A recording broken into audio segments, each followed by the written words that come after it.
Oi pessoal, boa tarde. Gostaria de agradecer aqui a participação de todos vocês na nossa conferência de resultados do quarto trimestre e do ano de 2024. Temos aqui conosco o André Farber, nosso CEO, que vai fazer as considerações iniciais e falar um pouquinho também sobre a nossa estratégia. Depois o Miguel Cafruni, o nosso CFO, ele vai explicar os resultados mais no detalhe. E temos também aqui conosco o Francisco Santos, que é o executivo à frente da operação da Midem Financeira, que vai estar com a gente na sessão de perguntas e respostas. Quero lembrar vocês que para participar é só clicar no ícone levantar a mão ou enviar por escrito no ícone Q&A. E aí, antes de passar a palavra para o André, gostaria de só dar alguns recados. Essa videoconferência está sendo gravada e traduzida simultaneamente. A apresentação projetada é a português, mas o material em inglês está disponível aqui no nosso site de Relações com Investidores.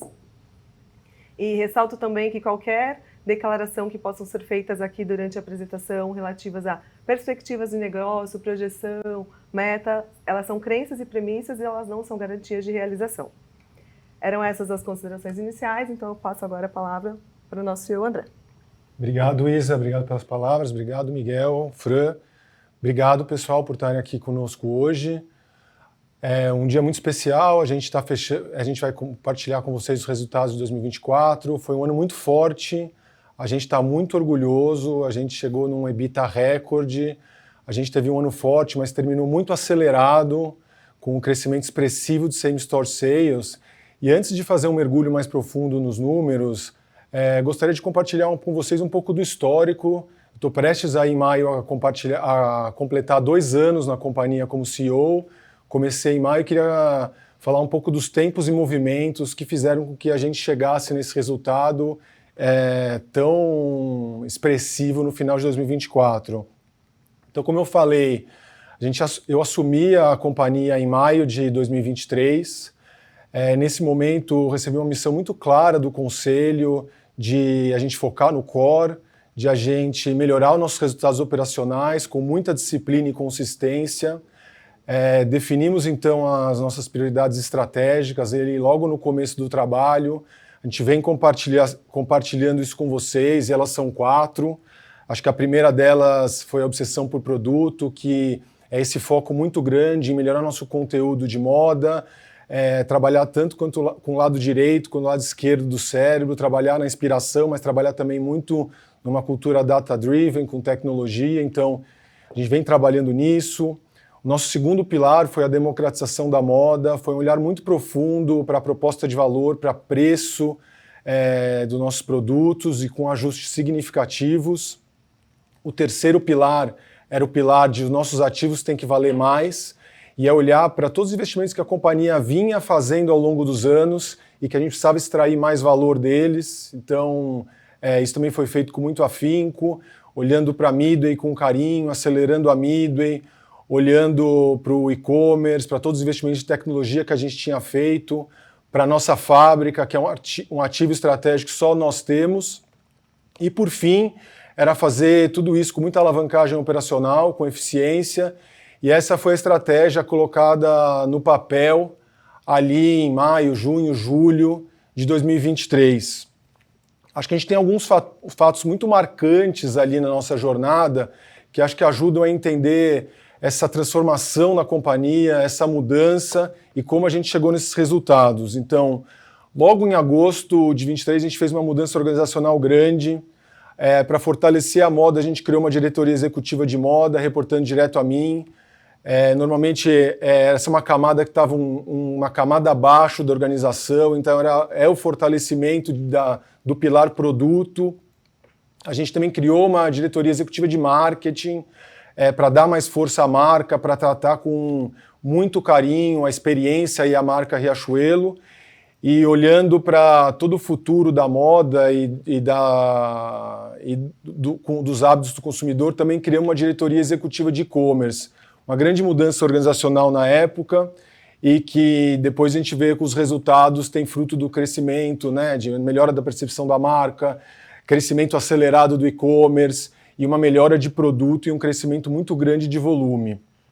Como a gente estava num processo de transformação muito grande, também nessa mesma época, logo em setembro de 2023, a gente criou o escritório de transformação, o meu braço direito aqui em a gente coordenar todas as estratégias de execução da empresa. A gente passou a operar com a metodologia de OKRs.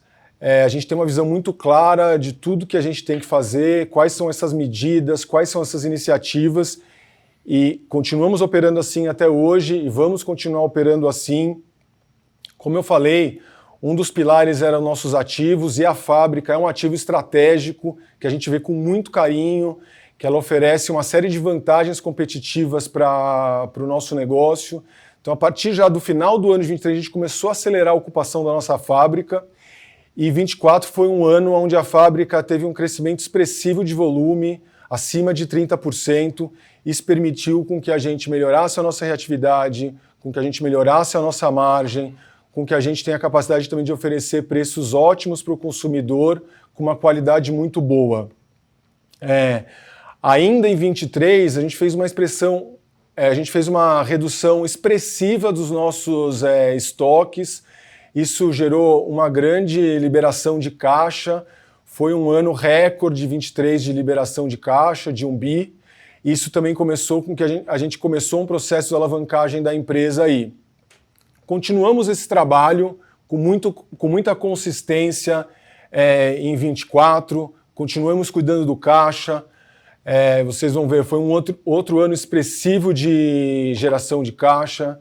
Continuamos super atentos aos estoques, enchemos a nossa fábrica e percebemos o quanto é importante a gente operar cada vez melhor a nossa cadeia de valor, essa vantagem competitiva.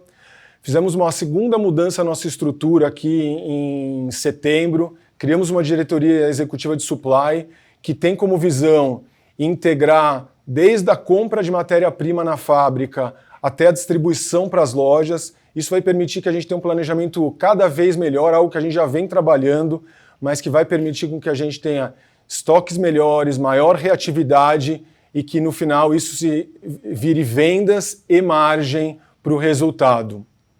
Terminamos 24 com chave de ouro, com uma redução gigante da alavancagem, já vai falar um pouquinho mais sobre isso, fruto de todo esse trabalho. E como eu falei também, a gente tem um olhar muito cuidadoso para a Midway. Entregamos aí um ano recorde de EBITDA na companhia, mas também um ano recorde de EBITDA na Midway. Acho que um dos melhores resultados em financeira do varejo nacional, se não for o melhor. A gente mais do que dobrou o EBITDA da Midway. E eu sinto que isso aqui, como eu comecei em maio, são 1 ano e 7 meses de trabalho. Eu vim muito otimista para cá, enxergando que existiam muitas possibilidades na Riachuelo, que a gente podia fazer muita coisa. Olhando para esse período, eu estou muito contente. A gente viu que é uma empresa que ela tem muita capacidade de execução quando ela tem os planos claros. Então a gente entregou muito resultado, mas gostaria de compartilhar com vocês que eu estou ainda mais otimista hoje, que eu sinto que é só o começo e que tem muita coisa boa pela frente e que a gente vai continuar nesse ritmo de crescimento, de expansão e que eu espero cada vez vir aqui para vocês com resultados muito consistentes. Então, queria começar a falar um pouquinho dos nossos números, passando para o próximo slide, com os destaques do quarto TRI. Foi um trimestre muito forte em crescimento. Nós terminamos aí com quase 14% em mercadorias e com um número ainda mais expressivo em vestuário. Então, a gente se orgulha muito, isso é fruto de todo esse trabalho que eu falei para vocês. A gente entrou com estoques mais ajustados, com uma coleção forte, com uma estratégia de precificação muito adequada para o desejo do consumidor. Então, é que isso a gente atribui a esse crescimento tão potente. A gente conseguiu fazer esse crescimento também com crescimento de margem. Então, a margem ela teve uma expansão de 1,3 pontos percentuais, que é um número muito forte. Eu sempre falo para o time, assim, é importante a gente continuar crescendo, mas cada vez com uma expansão de margem. Nem sempre é fácil equilibrar esses dois fatores, mas a gente tem conseguido fazer isso com maestria e tenho muito orgulho aqui do trabalho do nosso time. Foi um trimestre como resultado desse crescimento com margem, né, de uma evolução muito grande do EBITDA de mercadorias. Terminamos aí com 438 milhões de reais. E, por fim, não menos importante, a gente terminou com um lucro forte, 250 milhões. Um resultado que nos orgulha muito e que fecha o ano com chave de ouro. Gostaria de ir para os resultados do ano agora, no próximo slide, por favor. Então, como eu falei, um ano forte, um ano sólido. Gostaria de começar falando, né, do EBITDA, um EBITDA de 1,5 bilhão, com uma redução muito grande da dívida. Já falei de crescimento, é um crescimento de mercadorias de 11,3% de same-store sales, e quando a gente olha o ano, foi uma expansão de margem bruta de 2 pontos percentuais. Aqui são as alavancas que a gente vem trabalhando com muito afinco, a melhor utilização da nossa fábrica, a melhor precificação, uma melhor gestão de markdown, uma melhor gestão de estoques. É uma combinação desses fatores aqui. A gente terminou o ano com um crescimento muito grande do EBITDA de mercadorias, atingindo aí quase 1 bilhão, 33% de crescimento, fruto do que eu já falei em crescimento e margem, mas também de uma gestão disciplinada de despesas. A Midway terminou o ano com 404 milhões de EBITDA, mais do que dobramos o EBITDA da Midway, um resultado muito expressivo no ano, fruto de a gente olhar para a Midway como um negócio, como uma financeira que a gente trabalha muito perto do varejo, mas que a gente faz uma gestão muito disciplinada e eu diria semi-independente, onde a gente cuida também muito do resultado e todas as oportunidades e potenciais que a gente tem de gerar valor com o negócio de produtos financeiros. Então, um ano muito, muito impressionante, que quando a gente soma esses dois fatores, a gente chega aí no EBITDA recorde da história da companhia, um EBITDA de 1,5 bilhão e uma melhora de 45 pontos percentuais. A gente também reverteu o cenário de 2023 de prejuízo e virou o ano com lucro. Então, é um ano que a gente saiu de prejuízo ajustado pela não venda de ativos, cerca de 90 a 100 milhões de reais de prejuízo para mais de 200 milhões de lucro. E como a gente tem sido muito disciplinado em gestão de estoques, em gestão de investimentos, foi mais um ano muito forte de geração de caixa, com 910 milhões de geração de caixa, e pelo segundo ano consecutivo aí a gente teve na faixa do 1 bilhão de geração de caixa. Isso permitiu com que a gente reduzisse a nossa dívida líquida em mais de 50%. Então, a gente está muito contente com esse resultado e, como eu falei, a gente sente que a gente está no meio do trabalho. Isso aqui reflete 1 ano e 7 meses desse processo de transformação e tem muita coisa boa para vir ainda pela frente. Acho que o próximo slide mostra em forma gráfica esse resultado impressionante, tanto o operacional do lado esquerdo no EBITDA, como o resultado da nossa estrutura de capital, na diminuição da dívida. Então, a gente realmente fez uma alavancagem do EBITDA que ela nos deixa muito contentes, aí, atingindo quase 1,5 bi. E a dívida 1,7 bilhão quase de dívida líquida em 22, a gente derrubou ela para menos de 500 milhões no final do ano passado. Então, um resultado também incrível, que nos orgulha muito e nos deixa agora muito leve para a construção desse futuro, para os nossos próximos passos.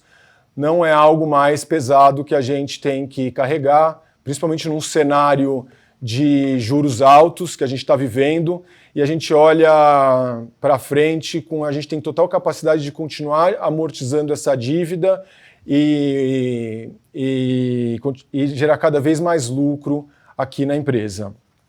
Então, para finalizar, gostaria de falar para vocês um pouco do como eu estou enxergando o futuro, como o nosso time aqui de liderança está enxergando o futuro, e sinto que a gente está mudando um pouco de fase. Depois desses primeiros 2 anos, que foi foram anos de muita melhoria operacional, de uma virada incrível, de uma diminuição da dívida, estamos trabalhando agora com esses 3 pilares. Um pilar de experiência, um pilar de gestão e eficiência e um pilar de retorno sobre capital. Então, olhando para frente, acho que a gente está longe de ainda oferecer a experiência que a gente pode oferecer para o consumidor da Riachuelo. Tem uma série de melhorias para que a proposta de valor da Riachuelo seja cada vez mais forte, encante cada vez mais o consumidor, e o trabalho que já foi começado aqui, ele continua e cada vez com mais afinco. Acho que os 3 pilares de experiência que vale a pena destacar um primeiro de nós vendemos produto, isso está no centro do nosso negócio, produto moda, continuaremos investindo fortemente aqui em melhorar nossas coleções, em melhorar nossos produtos, investir nos nossos times de moda, mas inteligência para fazer esse negócio acontecer. Então a gente vê muita oportunidade de que a nossa cadeia seja mais responsiva, a gente vê muita oportunidade em trabalhar a moda como um todo, os 2 lados do cérebro, com uma gestão completa que entre criatividade e a parte analítica, que isso tem muito potencial de gerar resultado. A marca Riachuelo é uma marca que vai completar, esse ano, a empresa vai completar 78 anos, a marca é uma marca que tem muita tradição no Brasil, a gente vê uma oportunidade grande de evolução da marca, então a gente vai colocar muita ficha aqui na revitalização da marca Riachuelo, vemos grande oportunidade aqui de falando com o nosso público de forma cada vez mais proprietária, diferenciada, que só a Riachuelo pode fazer. E por fim, tudo acontece no momento da compra dos nossos canais. A gente trabalha com os 2 canais, o canal Loja e o canal Icon, e vemos muita oportunidade de que essa experiência seja elevada ao longo dos anos, que a gente faça investimentos para isso acontecer e que seja uma experiência cada vez melhor. Então, vamos falar muito disso aqui, e acho que quando a gente conseguir fazer isso bem, a gente sim vê potencial de crescimento de venda por metro quadrado. Acho que estamos longe do nosso full potential, tem oportunidade aqui de ganhos. Obviamente a experiência vai gerar essa venda por metro quadrado, mas também quando você tem uma experiência boa, isso permite também a gente trabalhar a margem. Então a gente conta muito nessa evolução da Riachuelo com crescimento e com o tempo a gente vai recompondo margem e tendo expansão de margem ao longo dos trimestres, ao longo dos anos, numa visão de muito longo prazo. Então, estamos olhando para isso, para um horizonte de 2, 3, 4, 5 anos, não estamos aqui olhando só para o trimestre, sabendo da importância do trimestre, a gente olha para fazer essa construção numa visão de mais longo prazo. O segundo pilar que eu gostaria de compartilhar com vocês é o da eficiência, que a gente também poderia chamar de gestão. A gente vê uma oportunidade grande de fortalecer a nossa fábrica. A gente já fortaleceu e aumentou o volume significativamente no ano passado e no ano anterior, mas acho que o trabalho não terminou, ainda temos muita oportunidade. A fábrica tem muita oportunidade de fazer mais moda, com reatividade, e o próximo capítulo da série é sobre isso. É a gente conseguir ter uma fábrica mais reativa, que tem mais conteúdo de moda. Isso pode nos ajudar muito em servir melhor o consumidor, em trazer muito valor, tanto para o consumidor como para o acionista, com menos estoques, com mais margem, com muito potencial de resultado. Outro tema aqui para falar para vocês é sobre clusterização de lojas. Cada dia que a gente trabalha, a gente consegue achar clusters diferentes e forma de trabalhar a loja, de forma a ter uma proposta de valor mais assertiva. A gente já vem trabalhando isso, seja com coleções, seja com diferenciação de preço, seja com diferenciação de políticas comerciais. A gente vai continuar fazendo isso, ver oportunidades de aprofundamento. A Midway é uma joia de resultado para a gente e também de fornecimento de proposta de valor para o consumidor no nosso ecossistema. A gente cresceu muito a Midway em resultado, mas a gente continua enxergando um enorme potencial de crescimento de resultado na Midway como uma alavanca expressiva de geração de valor aqui para o negócio, para o ecossistema Riachuelo. Então também estamos bem otimistas aqui. E por fim, a gente sabe o impacto do nosso negócio de moda, que é nervoso, com coleções, bastante competitivo, de a gente gerir bem preço e demarcação. Então estamos colocando cada vez mais inteligência aqui, cada vez mais tecnologia aqui, cada vez mais machine learning, inteligência artificial. Tem muitas oportunidades aqui de fazer isso melhor. Já fazemos muitas coisas, mas sinto que é algo que, com toda a evolução tecnológica que está acontecendo no mundo, que cada vez a gente vai fazer isso melhor. E esse pilar de eficiência vai nos permitir um negócio mais eficiente, com mais giro, com mais rentabilidade, também com aumento de margem bruta. Então, um grande pilar assim, da nossa tese de investimento é sustentar crescimento por vários anos, com a melhora da experiência, mas também sustentar crescimento de margem por anos, com uma gestão muito eficiente, com muita tecnologia, com alavancas muito claras. E por fim, não menos importante, a gente está olhando para fazer tudo isso com cada vez menos alocação de capital, a gente olha com um olho muito atento e diligente para a ROIC, para os investimentos que a gente faz, mas também para a nossa estrutura de capital.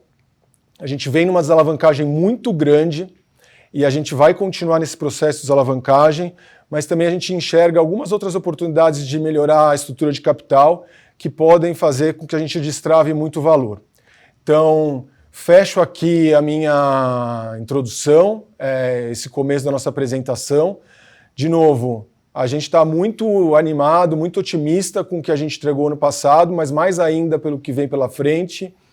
E sentimos que estamos mudando aqui de fase no jogo, para uma segunda fase, que a Riachuelo ainda tem muita oportunidade de melhoria e esperamos aqui voltar todos os tris, mostrando resultados muito sólidos, com muito crescimento e cada vez nos superando. Então, passo aqui as palavras para o Miguel, para que ele possa falar um pouquinho mais aqui sobre os nossos números e depois a gente volta aqui na sessão de Q&A. Boa, André. Obrigado. Uma boa tarde a todos. É um prazer estar com vocês aqui de novo, poder apresentar os resultados de mais um trimestre que clausura um ano espetacular para a gente. Sem dúvida, um ano que nos orgulha muito do que a gente fez, nos orgulha muito do que a gente entregou e nos deixa ainda mais animados, mais motivados e com ótimas perspectivas para que a gente continue cada vez mais acelerando, com o pé embaixo, entregando resultado e evoluindo a companhia, né? A gente começa falando sobre os desempenhos de mercadorias. Como o André muito bem comentou, a gente teve mais um trimestre de um crescimento super importante. Nós crescemos em mercadorias a receita líquida praticamente 14%, e também, como o André comentou, em vestuário esse número foi ainda superior, com mais destaque ainda, o que nos deixa muito, muito animados, muito contentes, obviamente.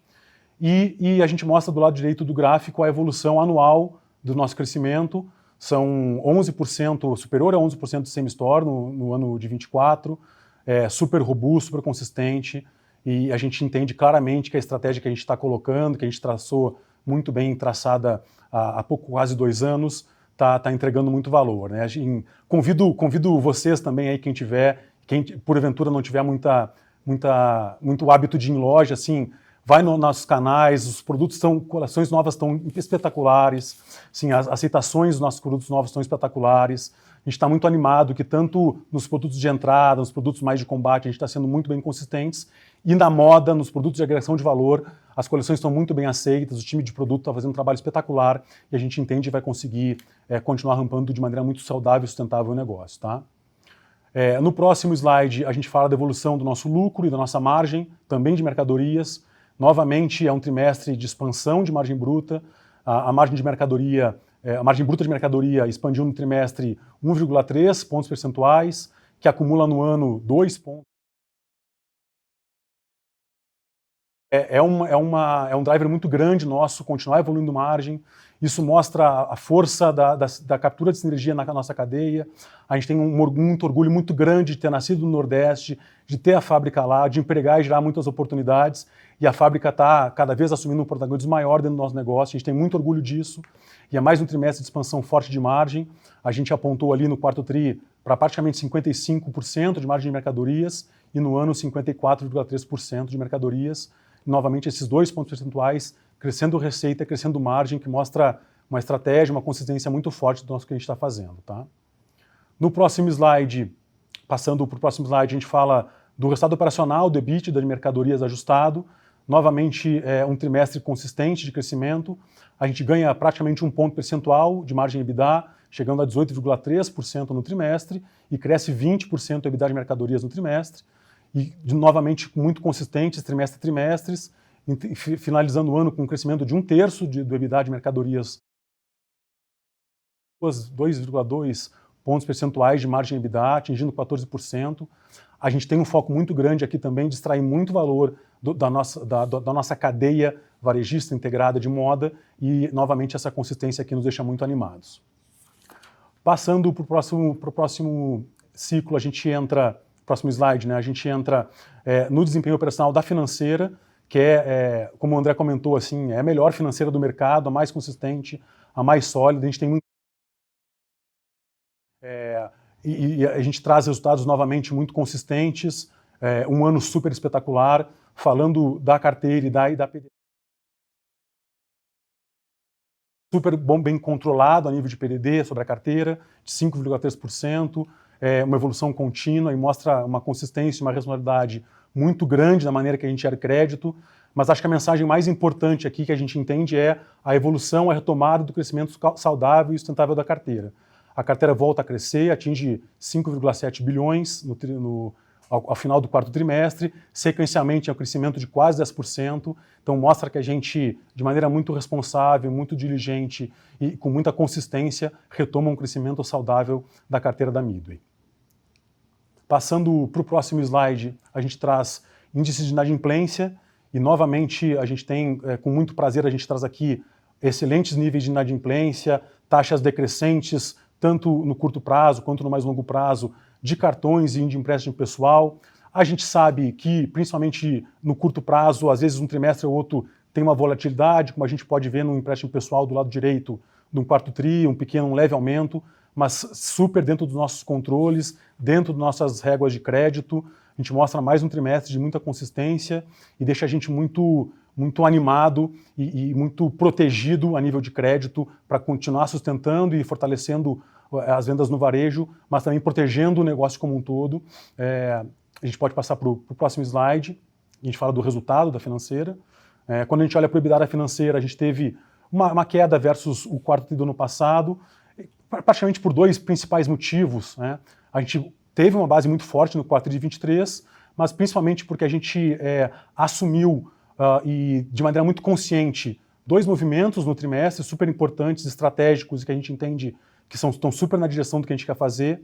O primeiro é o que a gente vem falando de fortalecer essa integração da cadeia, essa sinergia agora com a financeira, falando muito da financeira estimular o consumo, não só por crédito, mas também por outras iniciativas, por outros serviços financeiros, mas também por gatilhar na cabeça dos clientes, pela relação muito próxima que a gente tem dos clientes. E aí, então, a gente investiu um pouco mais em marketing na financeira no quarto trimestre, e também porque a gente consolidou e adicionou perto de 40, 50 milhões de cobertura no trimestre. A gente vinha sequencialmente, já nos últimos 2 trimestres, recompondo a cobertura. A gente partiu ali de 95, 93, agora 102% de cobertura. É uma alta de 8,1 pontos percentuais. Então a gente está muito, muito confiante de que a gente está protegendo a carteira, está criando esse colchão, né? Eventualmente, se um vento contra vier, a gente está muito preparado, muito consistente, a gente entende, tem muita clareza que vai continuar entregando resultados, não somente na vertical financeira, assim como em mercadorias, sempre crescente, sempre em evolução. Tá?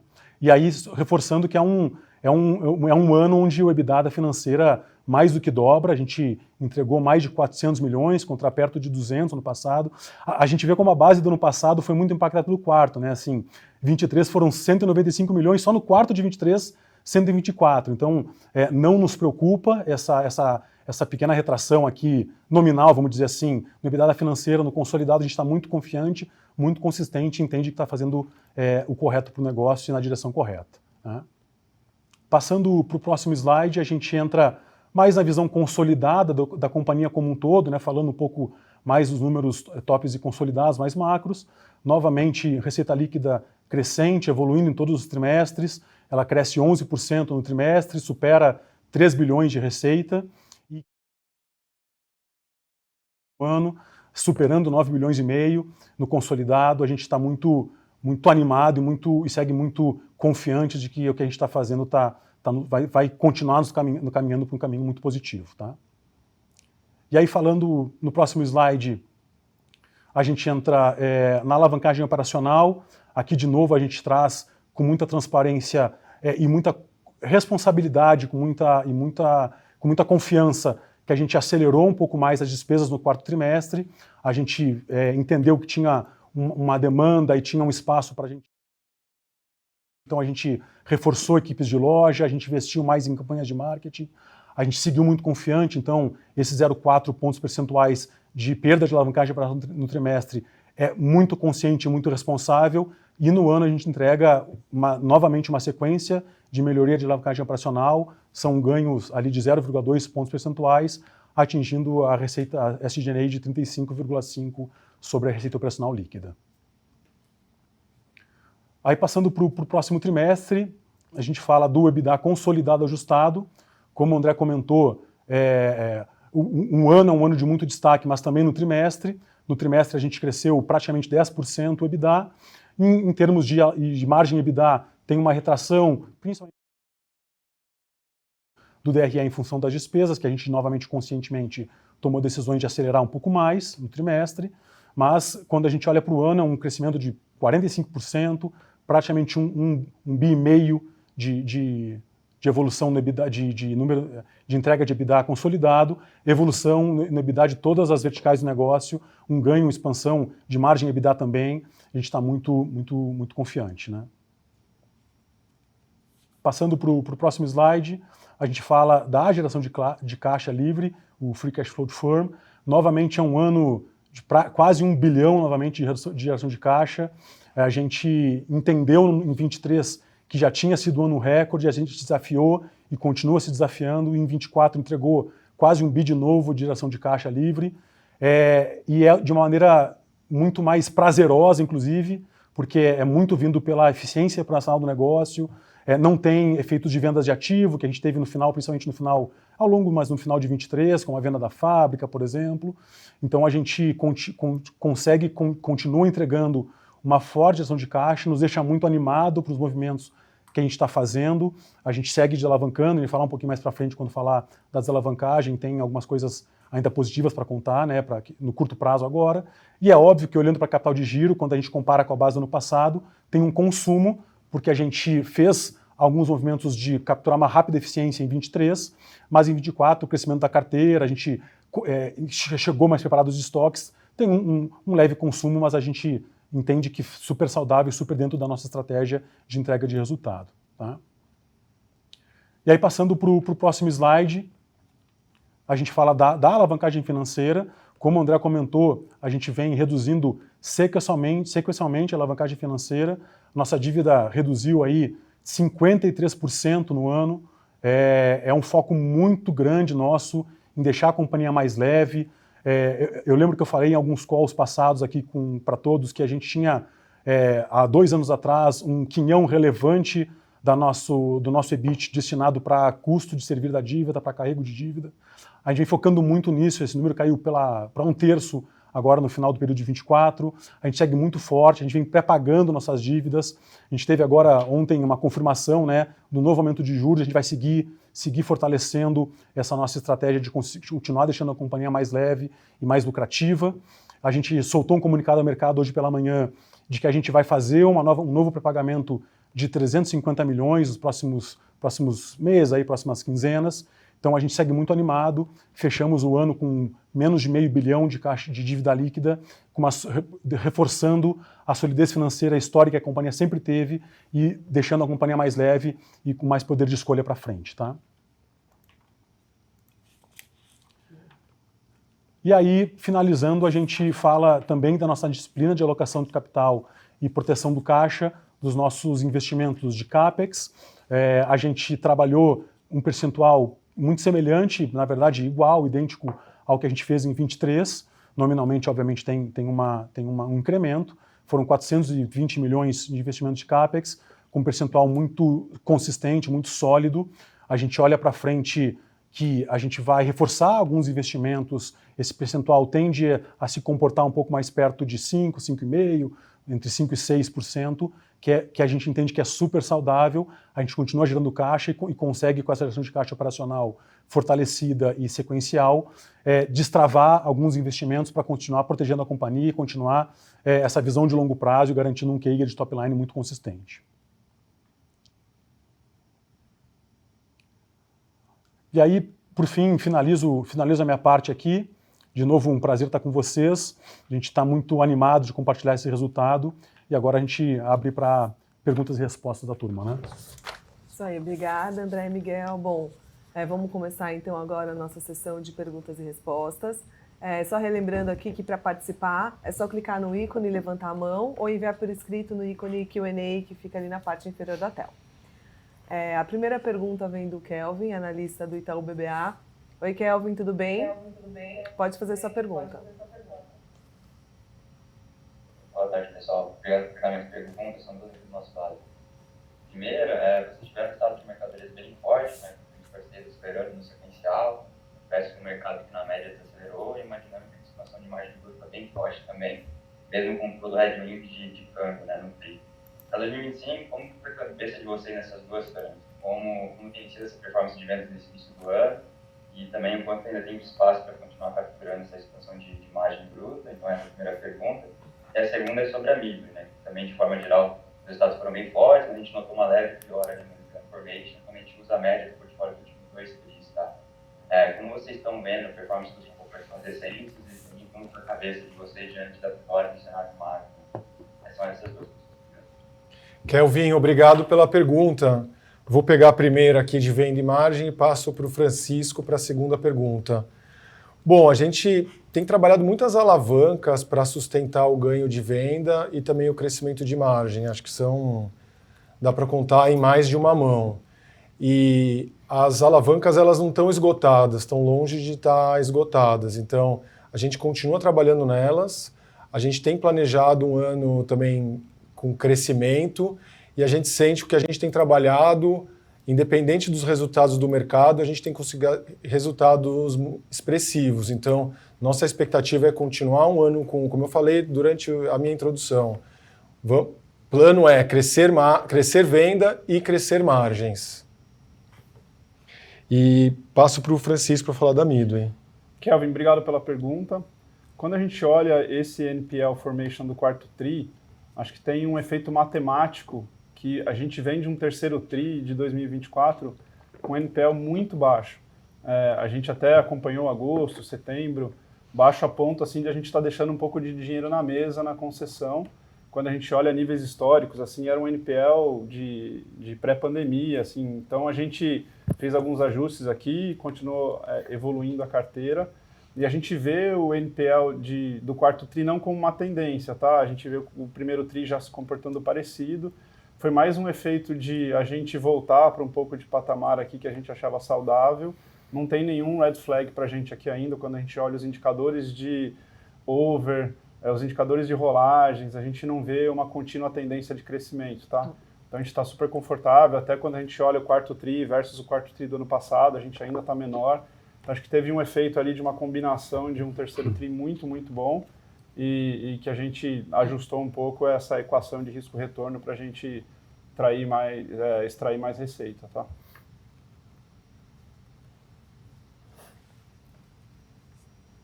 Obrigada, Kelvin. A próxima pergunta vem do Ruben Couto, do Santander. Oi, Ruben, tudo bem? Tudo bem, pessoal, e vocês? pela nossa pergunta. Eu tenho duas aqui. Acho que o André mostrou bem essa evolução da estratégia na introdução e acho que o fortalecimento de moda na produção da fábrica própria acho que tem destaque nesse novo ciclo. E esse, acho que não no TRI, né, mas no ano vocês mostraram esse crescimento de 33% na produção. Podem dar um update de como está a representatividade dos produtos próprios à venda hoje na Riachuelo, onde que acham que isso dá para chegar, e se aqui a gente deveria ver mais um benefício na margem de vestuário ou outros fatores. E um segundo tópico, ainda dentro desse novo ciclo que o André falou bastante, vocês trouxeram aqui revitalização da marca, né? Acho que um novo elemento aqui. Como que isso difere assim, de esforços anteriores? Quais outcomes que vocês esperam alcançar? Se tem iniciativas, investimentos relevantes aqui em marketing, renovação de loja, enfim, queria entender um pouquinho melhor essa parte aqui, que acho que eu pelo menos não tinha ouvido de vocês, seria interessante ouvir um pouco mais. Obrigado. Legal, obrigado, Rubem. Acho que falando da fábrica, né, a gente vê a fábrica como um ativo estratégico muito relevante, assim, realmente com um diferencial competitivo. A fábrica, o ano passado, ela representou cerca de 50% do volume de moda, e depois a gente tem as outras origens, que é o importado e outros fornecedores nacionais. Olhando para frente, nós não vemos uma grande mudança dessa matriz, a gente acha muito importante continuar trabalhando com um sourcing que vem de diversas fontes, que acho que tem um papel estratégico de a gente coletar aprendizados das diferentes fontes, de a gente ter diferentes tipos de tecnologia que a gente se apropria, mas a gente vê uma contínua evolução da fábrica, que passa por continuar melhorando a gestão do dia a dia da fábrica, eficiência de processos, uso de tecnologias e que a gente possa melhorar a ocupação, melhorar a eficiência, melhorar a gestão. Mas acho que até o segundo elemento, que é até mais importante, a gente vê uma oportunidade de a fábrica ela trabalhar mais com a moda. O ano passado a fábrica, ela diria para você, o número não é exatamente isso, mas é uma fábrica em grandes números 80% voltada a básico e jeans. E a gente tem a oportunidade de trazer mais moda para a fábrica. É um jeito diferente de operar, com células menores, com mais velocidade, mas isso irá nos permitir, conforme a gente cria os processos, as capabilities para fazer isso, de a gente ter mais velocidade, de reatividade, de reposição da moda, e isso gera mais venda, mas gera mais margem, porque a gente também demarca menos. A gente pode ter mais reposição no in-season. Então, hoje, se a gente não fizer nada diferente, a gente opera em 4 meses e meio num planejamento entre planejar e entregar, né? E a gente vê que com a evolução da responsividade, que a gente pode usar muito a nossa fábrica a nosso favor, a gente consegue fazer isso em até 45 dias, 40 dias no melhor dos casos. Então, é algo que a gente ainda está estruturando, ainda representa um volume pequeno do que a gente faz, mas a gente vê a oportunidade de escalar isso.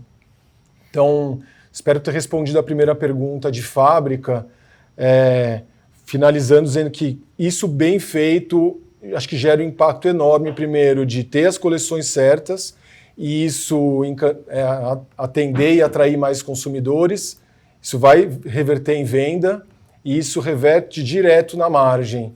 E esse é um pilar essencial do nosso futuro, é a reatividade. Falando de marca, realmente a gente não falou com vocês até agora disso. Acho que é fruto da nossa crença de que acreditar que marcas fortes entregam mais valor no longo prazo. Então, vocês viram o nosso processo aqui até agora. Em agosto de 23, a gente nomeou um cargo de CMO na companhia e a pessoa veio ocupar o cargo em maio de 24. Então, a gente está aí há pouco menos de um ano com uma nova CMO na empresa e a gente vê um potencial muito grande de você comunicar melhor a marca, de você desenvolver os atributos do que é a Riachuelo, de criar diferenciais e também tendo essa clareza do que você também pode investir mais.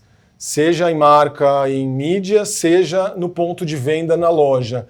mas é preciso ter uma clareza muito grande do que é o nosso diferencial, do que só a Riachuelo pode fazer. E a gente vem trabalhando muito nisso, em entender e desenvolver quais são os diferenciais da marca Riachuelo. Eu, pessoalmente, já trabalhei nisso em outras empresas, acredito muito no valor disso. É um projeto de longo prazo, mas acho que vocês vão escutar a gente falar cada vez mais disso e tenho certeza que isso gera muito resultado. Mais uma vez, aí, obrigado pela sua pergunta, Rubem.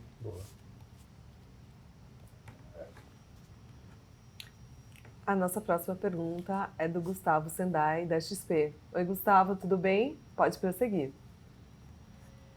Oi, boa tarde, pessoal. Obrigado aqui pelo espaço. Eu tenho 3 pontos rápidos. A primeira é sobre o balanço de crescimento desse ano de 25, né? Como é que vocês pensam o equilíbrio de preço versus volume, né? Dado o aumento do custo de matéria-prima recente. Então, essa é a primeira. A segunda pergunta é mais sobre a Mido e a gente poder pensar o crescimento de carteira desse ano. E aí, crescimento entre clientes novos ou a base existente, né? E na carteira de cartão de crédito entre co-branded e private label, né? Como estará esse equilíbrio para esse ano?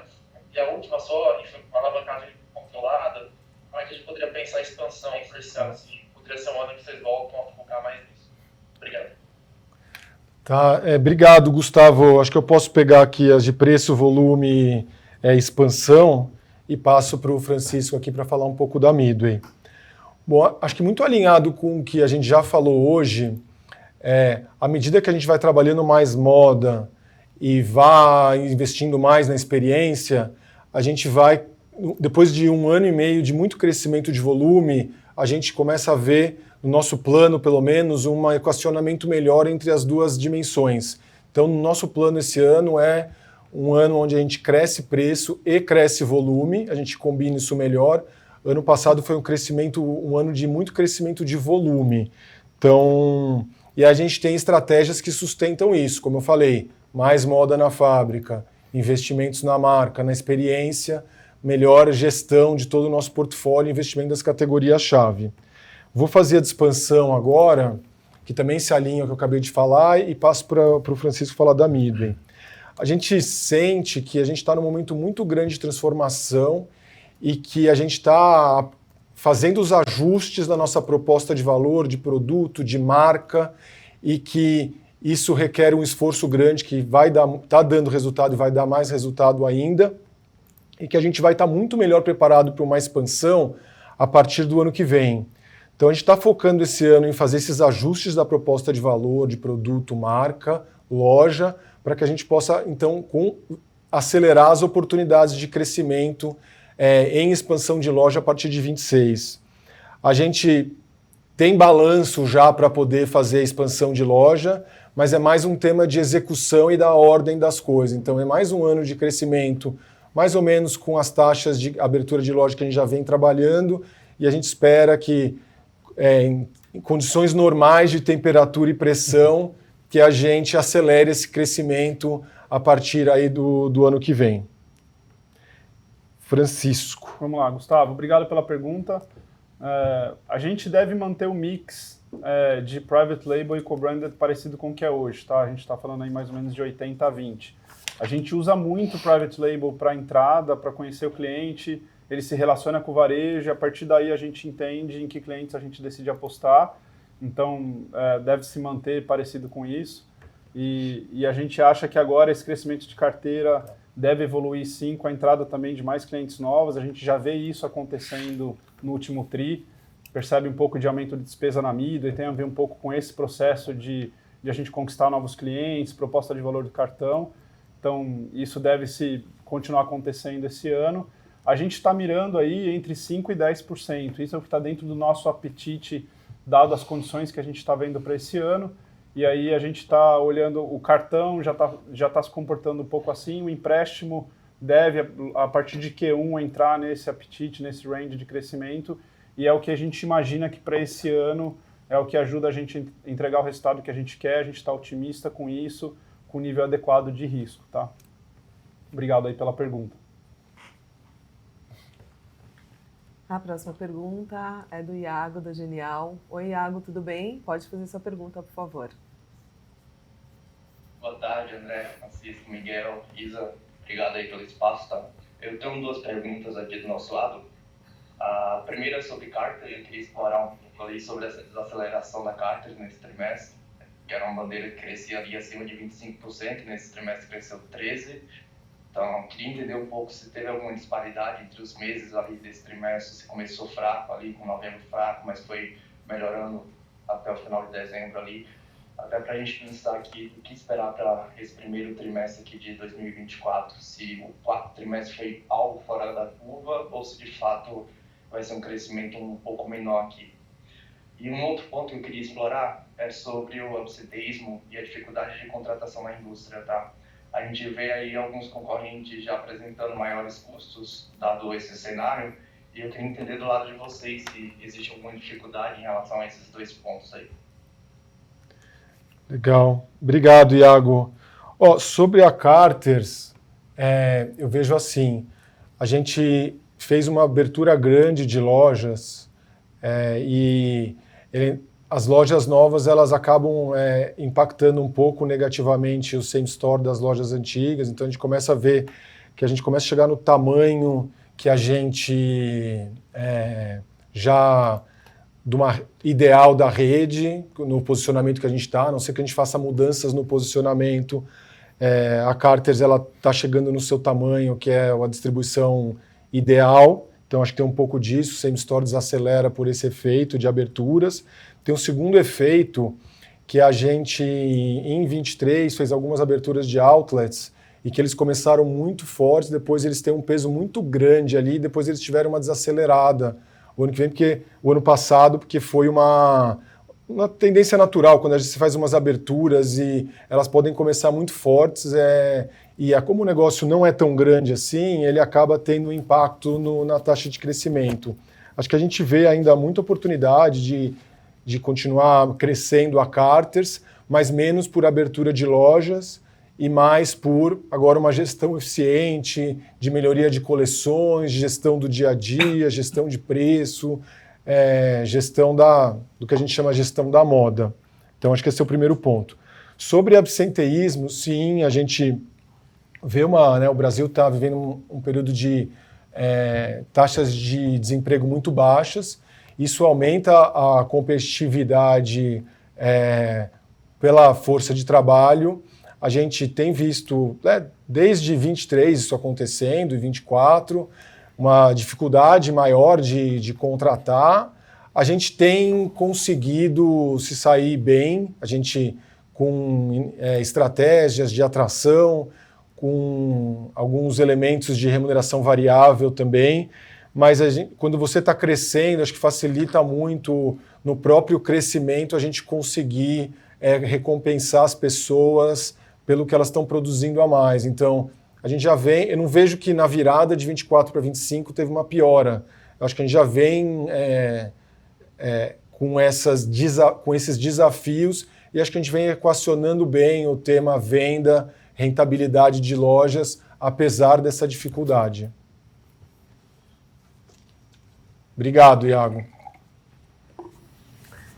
Bom, então encerramos aqui a nossa sessão de perguntas e respostas. Eu gostaria de agradecer a participação de todos vocês e colocar aqui do time de RI e todo o management à disposição para qualquer dúvida adicional e desejar uma boa tarde a todos. Boa tarde, pessoal. Boa tarde, muito obrigado.